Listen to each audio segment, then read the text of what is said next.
Hello everybody, good morning and welcome to the United Stand. This is your latest Manchester United news as we talk good news for Marcus Rashford and potentially Jadon Sancho with upcoming England calls predicted. We'll also be talking about Ten Hag seeing Marcus Rashford as his striker solution, his Erling Haaland, the guy that can deliver the goals to make him one of the best strikers in the world. Is that factual? Is it possible?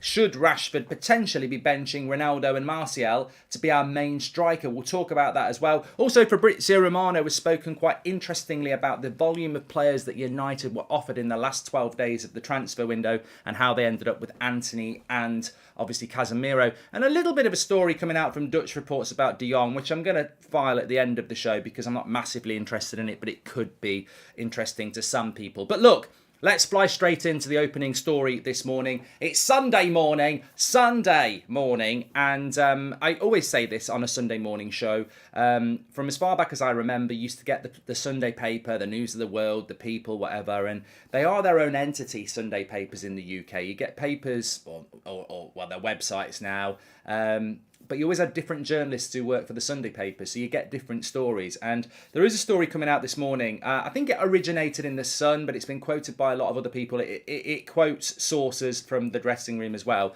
And basically what it says is that Erik Ten Hag loves Marcus Rashford, which is actually true. And he sees Marcus Rashford as the perfect striker for his system, as his number one striker who is going to score the goals and become top class and fire Manchester United to titles. And that's backed up by sources in the dressing room who say that they prefer Rashford in the team to Ronaldo because Ronaldo always wants the ball and Rashford suits their system better. So it poses an interesting question and certainly very, maybe not one for a Sunday morning when we're all looking to chill. But first of all, I would say that I think football is just funny at times. You know, I get a bit of stick, and I'm sure you do, because I try and be a little bit amber instead of red negative or green positive. And what I mean by that is I think football never should be a game that you change your opinion day to day. It's, maybe month to month, opinions do change, but it does seem to me somewhat reactionary that we're suddenly picking Rashford and Sancho for England. Rashford's suddenly our solution as a striker. And really, he didn't play particularly well against Leicester. He didn't play particularly well against Southampton. And he played well against Arsenal. So, and even if he'd played well in those 3 games, it's 3 games compared to 2 years of, underperforming. So I just think it's a bit reactionary. I think it's a bit soon, but it's also an example of how the media works and sometimes how social media works as well, is that you can... we saw it last season with Fred, McTominay, Maguire. They'd been bad for months. They'd have one good game and suddenly that's, I told you he's a good player. And I think we can be a bit reactionary as football fans in general, and the media certainly can as well. But to balance that, and why I stay in the amber and not the red, is because there is no doubt that Erik Ten Hag really values Marcus Rashford. This was part of the interview for him getting the job. The club were like, look, Rashford's got to be the star of this team. We've invested a lot of money in him. He's a young player. He's going to get a new contract. His brand is massive. He ticks all the boxes of what we want as a Man United player for the next 5 years. We want Rashford to be the star of this team. He's come from the youth. He's got amazing profile in the media. And 2 years ago, he looked like he was going to be one of the best players in the world. We want that back. And Ten Hag was like, well, yeah, I can do that. I believe in that project as well. So Project Rashford is very important to United, Rashford and the manager. So I don't turn my nose up and disagree when I hear stories about Ten Hag wanting Rashford to be the main man in the team, because I actually think that probably is something that Ten Hag has signed up for. We've seen Ten Hag will take players out of the team, but I don't know whether Ten Hag has absolute favourites. I don't think he does, but at the moment, Rashford is a player that he values. He wants him to sign a new contract. So I agree with that. I don't think it's preposterous to say that Ten Hag wants Rashford to be a big part of his team, fundamental maybe. Where I do struggle a little bit is, and people are laughing in the chat, is can Rashford be Ten Hag's Haaland? And I don't ever want to be negative about a player that I actually like, but I firmly believe that Rashford's best position is off the left, inverted, getting in behind, angling his runs. I don't see a centre-forward in Marcus Rashford, to be honest with you. Will Erik Ten Hag keep doing counter-attacking style, or will he change as Raj? And I think that's a great question, which we'll come to in a minute. This weekend was supposed to be a turning point for the Fantasy Premier League team. Also, the English are beating my beloved Pratas at the Oval. Hope you're well, Marks. It's Andrew. And I think people have been too fast to write Rashford off. How much would we need to spend to get a player in with these attributes and experience at 24, says Joshua Bowater. Well, I do agree with that. Joshua, I do agree with that. But for me, I think Rashford's best position is off the left. I mean, funnily enough, he scored 2 goals from the left last Sunday. I think this talk about him being the next Haaland, and he's never going to be Haaland, but what I think the article means is, can Marcus Rashford score over 20 goals in a Premier League each season? That's what you mean. You're not talking about, he's never going to be Erling Haaland. He's not got the build. He's not that type of player. He's not a penalty box striker. He's not good in the air. But can he be a 20 goal a season striker? And you know what? I think he can get 20 goals from the wing like Son and Salah did, but I don't think he's a number 9. I really just don't think he's a number 9. And if that's why I think this story is a bit of a nonsense, really, because there's 2 things that jump out to me. If Marcus Rashford has been identified as Erik ten Hag's number 9, that's going to play through the middle and score him 20 goals a season in the Premier League, then there's 2 things that worry me about that. One, what style of football are we going to play? Because I've watched Ajax, and especially last season, they are a team that spends a lot of time camped on the edge of the box of the opposition. You know, they do create penalty box chances, and Rashford's not good in the air. He's not good at holding the ball up, and he's not really a link player. Rashford's an in behind player, or Rashford's a player that likes to play with his face in the goal. As a striker, you spend a lot of time with your back to goal, and your movement's important off the ball. Rashford's a good player when he's got the ball and he's facing the goal, which is why off the wing he's good, because you get him the ball, he's got to run at the goal. But you give him the ball in number 9 and he's playing with his back to goal. So I don't think Rashford's... And he can be trained, but I don't think his attributes that we know him for suit the number 9 position. So that's one reason. I think he's better off the left. And I don't think he suits... I think he suits counter-attacking football. I don't think he suits a team that's a high possession team as well. So it's going to be interesting. I think it's going to be one to watch. I don't know what Ten Hag's plan is, but he has been playing Rashford as a striker. But as soon as he went out, the substitution of Ronaldo won us the game against Arsenal. And the funny thing was, it wasn't Ronaldo that won us the game. It was the tactical change. Putting Ronaldo through the centre made Arsenal's defence get greedy, and they pushed higher because they thought they were going to win the game. And then we could get Rashford angling in off Ben White one-on-one. That tactical switch by Ten Hag won us the game, and it got the best out of Rashford. We never got in behind with Rashford up front against Gabriel and Salah because they were aware of it.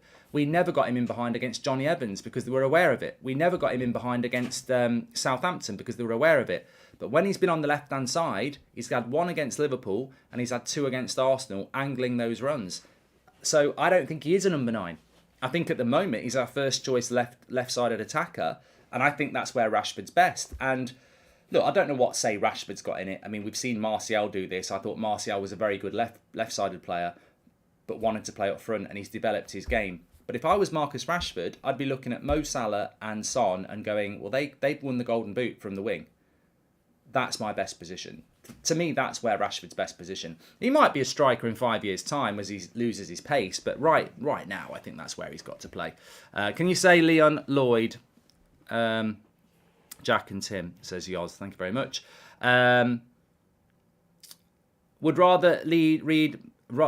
Luciano says, I'd rather read McNeil into the role. Feed, I think setting for Rashford, his setting is up to fail.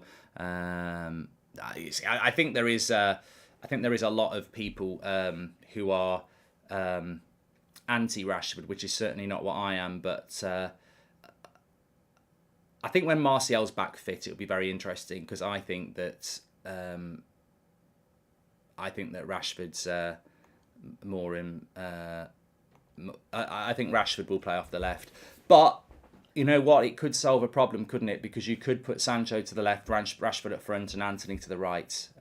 So maybe that's what it's on about. Orbit says Rashford's been on fire from the left.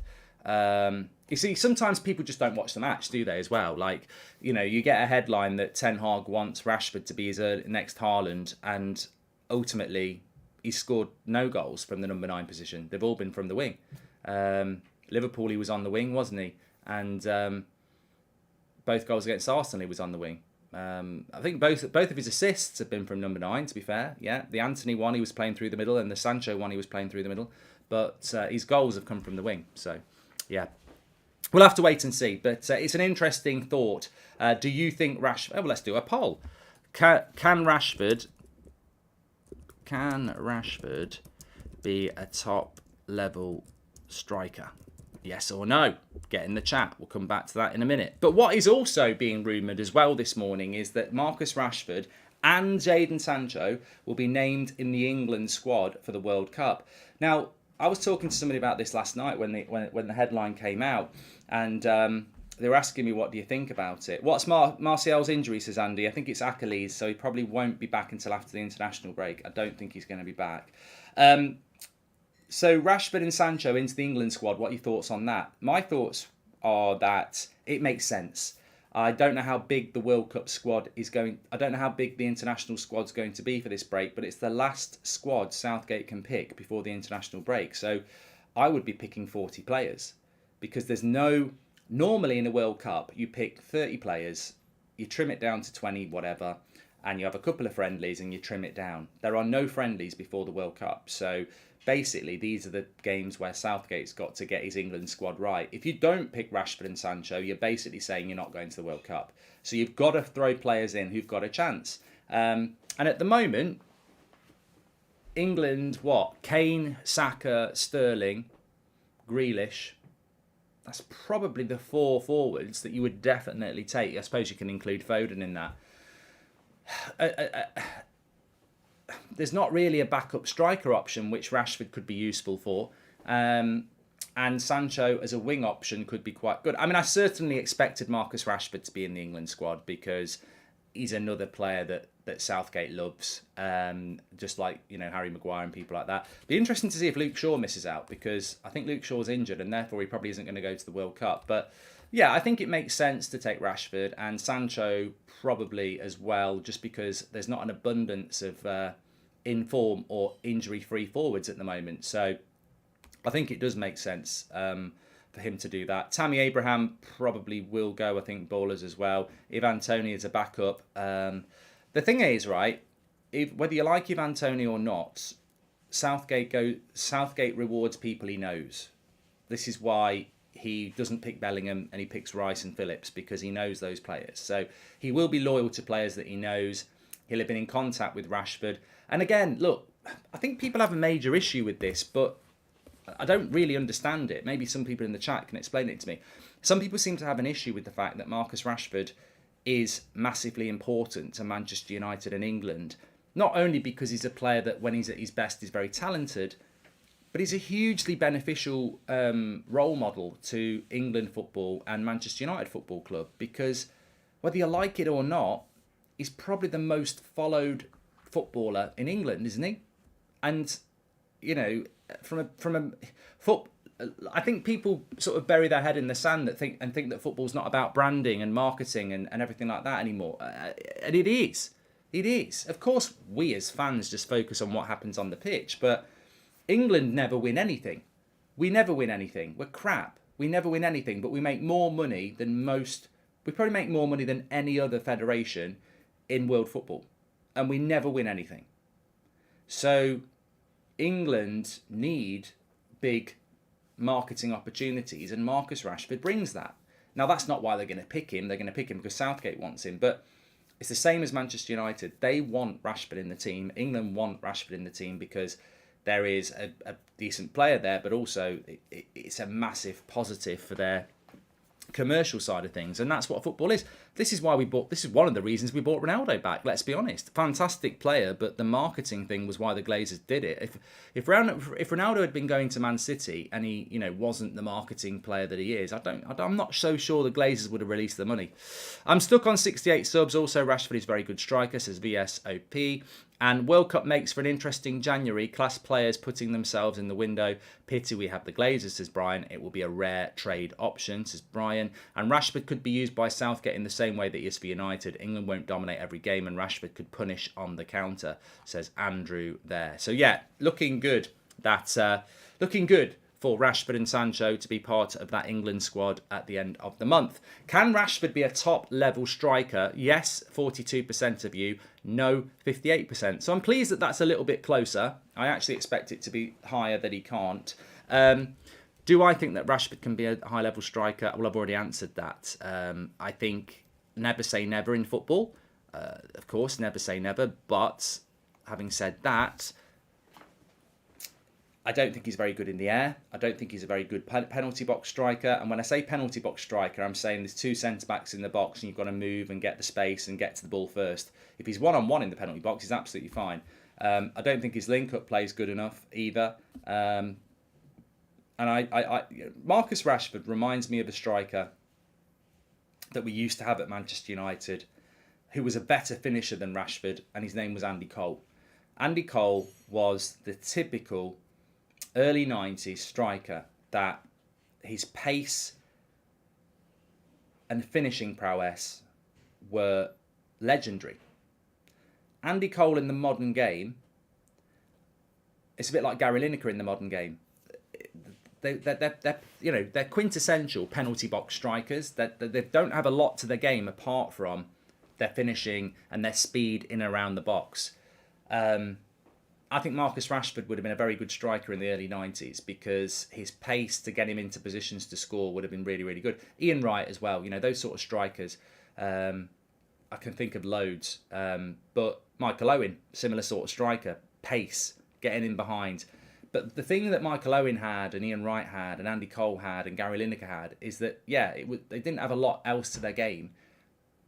But they were I nearly said ferrets. They were lethal in the box. Their movement in and around the box was amazing, and I haven't seen that from Rashford. So if he's not got the link-up play and he's not good in the air, he needs to become a penalty box striker. He needs to have that killer instinct because he hasn't got that movement that you look at Haaland. Haaland, you think you're marking Haaland, and the next thing he's he's 6 yards out with a tap in. It's that sort of thing that Rashford's got to move on because I can't see us being a counter-attacking team. I think we've got to be more than that, and if we're going to be more than that, we need. I personally think Martial's probably the best choice as a striker if we can get him fit.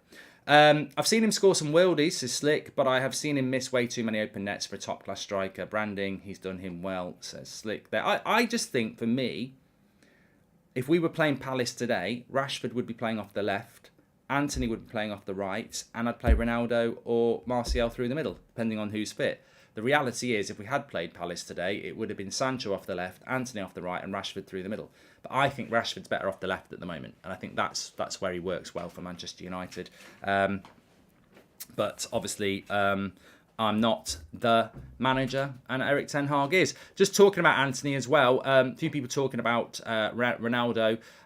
Very interesting comments coming out from Anthony this week. In fact, yesterday, I think it was, talking about his first week at the club and just massively bigging up Ronaldo and saying what a genius he is, and he's learnt so much from him in a few short days. And yeah, I think that there is, again, it's football, isn't it? There's this perception out there that all the players don't like Ronaldo. They want Rashford to play up front. That Ronaldo's walking around with a miserable face, eating his sandwiches on his own on a park bench, and it's just not the case. You can only keep feeding the news out there, and we had Romano on last week saying it, but you've got Anthony there who's there. There are so many players at Man United that just go to work every day and can't believe they're training with Cristiano Ronaldo. Like, if Ronaldo retires tomorrow, he goes down as one of the greatest players to ever play the game. He's there with Pele, Maradona, obviously he's there with Messi. He's one of the greatest players to ever play the game.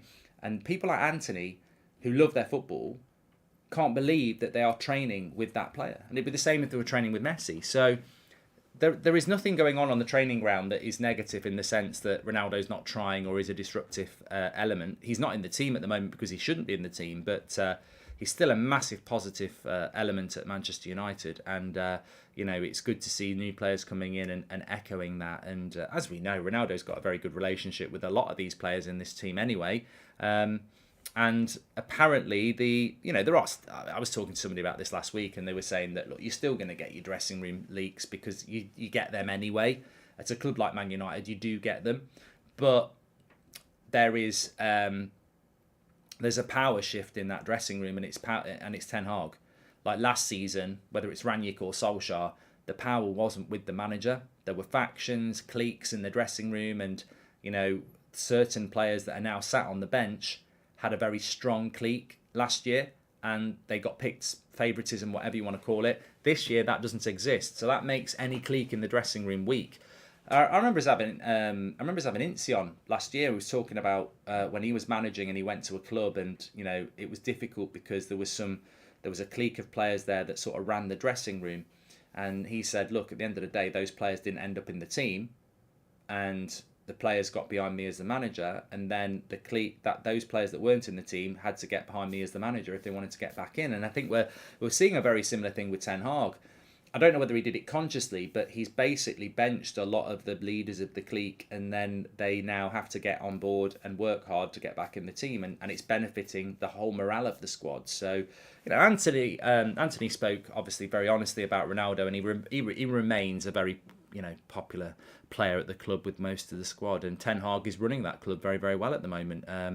The response to the Brentford game could have been really bad. We could have followed that up with a loss to Liverpool, and we responded to that. And I do think that Brentford's probably the worst result we've had, bar a couple under Ollie. It was a terrible result to be 4-0 down at half time, but to respond to that's very good. Maybe he got Dutch players to shape his own cliques, says Tyler, but there is no clique when you're the manager. You're just the manager. Like, the factions in the dressing room should never be there undermining the manager. The manager has to be the boss of the dressing room, and that's certainly what's happening at the moment. Rashford only passes the ball back on the left, says Edward. Well, if you're interested in the whole Rashford debate, don't forget, if you are a member of the channel, our latest exclusive video is comparing Rashford's stats this season to Ronaldo, and actually there's a couple of areas that, even though Ronaldo's not done particularly well, he's better than Rashford, and they're two areas that are very important for a number 9. So if you remember, make sure to check out the video. It's about 10 minutes long, and it deep dives into lots of things like passing stats, etc. But so far this season, and we don't have a massive pool of information to look at because I think we barely played 6 games and Ronaldo hasn't played in all of them. But comparing their stats and the minutes they've played so far, aerially, Rashford is way behind Ronaldo, which is what you would expect. And passing stats, Ronaldo's is slightly better than Rashford. I mean, they're quite close, but Ronaldo is slightly better. So, they are areas that are weaknesses for Rashford. His build-up play and his aerial ability, strength, and they're not there. And you do need that. You do need that as a number 9. Otherwise, you have just got to play counter-attacking football. And look, somebody asked the question there. Ernest, welcome to Members Club. Somebody asked the question there. Do you think Ten Hag will change the style of play from Manchester United? I assume he's going to change the style of play for Manchester United. I assume we're going to become a 70% possession side, but maybe he'll go year 1. Let's settle with what we've got. Let's be strong defensively and look to counter. I don't know. I doubt it, because that's not what he's about. But maybe there won't be an evolution, but I think there will be. It wouldn't make sense to have Jadon Sancho, Anthony, Martial, Ronaldo, all of which are players that benefit a team that's camped out on the edge of the box. The only 2 players that really suit counter-attacking football are Rashford and HAALAND because of their pace. So, and you're looking at your attacking options, it suits a team that's more possession-based, playing higher up the pitch. But we'll have to see the evolution. I believe there will be an evolution, and I think Ten Hag has spoken about that openly. Just a little bit of an update that came in from not Cristiano Ronaldo, Fabrizio Romano. He basically said that more than 15 players were offered to Manchester United between the 15th and the 21st of August. So a 6-day period, Man United were offered 15 players. Memphis Depay was one. Leandro Paredes was discussed. Weston McKennie was offered as well. Yannick Carrasco was offered, and Christian Pulisic was discussed, as well as Serginho Dest and Thomas Meunier were also options. So quite a lot of players offered to Manchester United, but there was no panic from Manchester United, says Fabrizio. They decided to wait and only go for top players. They got Casemiro and Antony. Now, look, I'm not here to just follow the lead. That's not what we do on here. And I do like Fabrizio, but August the 15th to August the 21st, I think we'd gone past Arnautovic and Rabiot by then, but I am to believe that Manchester United conducted one of the worst transfer windows I've ever seen organisation-wise. I know we ended up with good players, but the way we did that summer transfer window was a joke, and we all know it. But I'm to believe that they were being offered all these players, and they decided to sit and wait for Casemiro and Antony. I just don't buy it. I think that's just propaganda from the club to try and make out that we just relaxed and waited for Antony and Casemiro. I mean, by definition, it's stupid because you paid 100 million euros for Antony. So you sat and waited till the end of the window, relaxed to overpay. Casemiro was done in a couple of days. That was a very quick deal. And you'd bid for Arnautovic and you were trying to get Rabiot. So you can't put stories out that, we were offered all these players and we sat there really cool and went, forget about it. We're going to get Casemiro and Antony. We're chilling. You flew to bloody Barcelona and looked hot and bothered and didn't get anything. You flew to Turin, didn't get anything. You bid for Arnautovic when everyone knew it was a mistake. So I don't think we can come out of that transfer window polishing it any better. We got some good players, Antony, Casemiro, Eriksen, Malacia and Martinez, good signings. But the summer itself, if I was in charge of United, there would still be people being sacked. It was an embarrassing summer. It was run badly. There needs to be a report on it. There needs to be a debrief on it, and heads need to roll because we got there in the end. I think we ended up with bringing in some good players, but you can't sit back and reflect on it and say it was good. I just disagree. But also, just on that, there's a story coming out. I've read it over the last couple of days. It's coming from a Dutch outlet, and they're sort of going with the angle that by the end of the transfer window, Frenkie de Jong had dug his feet in the sand and wasn't going to move. But there was opportunities around June and July where he really probably expected to be moving to Manchester United, but Manchester United were balking at the price. Now, I'll leave it to the back end of the show because I don't actually see how that makes sense. And I don't even know if I want to know what the truth is about De Jong anymore. But the established truth is that we had a broad agreement with De Jong for the wages through his agent, which were over 300 grand a week. And we'd agreed a fee with Barcelona, which was 70 million quid. So I can't dispute it, but I can't believe that we decided not to buy De Jong because it was too much money. Because De Jong is 25 for 70 million quid and Casemiro is 30 for 60 million quid. So you're telling me that we didn't want to pay an extra 10 for De Jong? It doesn't make sense. It doesn't make sense. And I don't know why it would be in a Dutch news outlet. I don't know. I'm not massively bothered. I think De Jong's very happy that he's staying at Barcelona. He scored last night, didn't he? So we just need to move on from it. But I think the truth will always be that United decided to chase a player all summer and agree deals with a club that wanted to sell a player who never wanted to leave. And there may be more to it than that, but at the end of the day, we didn't get him. We spent all summer on it, and it was ultimately quite embarrassing. But that's all we know on that, isn't it? We have got Ricky on the show tonight. It's the fan forum tonight. I think the fan forum's at 7. I'm sure we do the fan forum at 7 now. So Ricky's on. I actually am looking forward to it because he wasn't very happy with Fred on Thursday night. He doesn't rate Rashford, so it'll be very interesting to talk about Rashford as a striker. And he said, out of the wingers on Thursday, if I was watching that game, I'd be more excited about Elanga than Antony. So, it's early days for Antony, but I think it's going to be very interesting to speak to Ricky tonight on the fan forum. But you know what? At the end of the day, it's all about opinion, isn't it? It's all about opinion. That's what we're all about. We're all about opinion. And, what I'm enjoying about Erik ten Hag at the moment is just, and look, it won't always be this way, but it is at the moment, and I hope it stays like it, is that it's a manager we trust. Well, I say we, but I trust. It's a manager I trust, who I know coaches, who I know is obsessive, who I know is not lost in the world of, oh, I'm Man United manager, I can't believe it. Oh, Kaneki, can't believe it. He's obsessed on being successful. He looks at Klopp and Pep and whilst we're not there yet, wants to compete with them. And although I haven't agreed with all his team selections, I have said it at the start of every watch along, I don't agree with it, but I back it, and let's see what happens at the end of the game instead of moaning about it before. And he's been proven right more times than wrong, apart from the Brighton and Brentford game. And I don't take Sociedad as a loss. I know it is a loss, but that's just a horrific refereeing decision that cost us a point. So, you know, I'm very happy with what Ten Hag's doing at the moment. And if he does think that Marcus Rashford should be a striker that can score 20 goals, then as much as I don't agree with it, I'm not going to sit here and say it'll never work. Because I think with Ten Hag, already in a short time, he's shown that you might disagree with something, but he'll get it right. So maybe he can develop.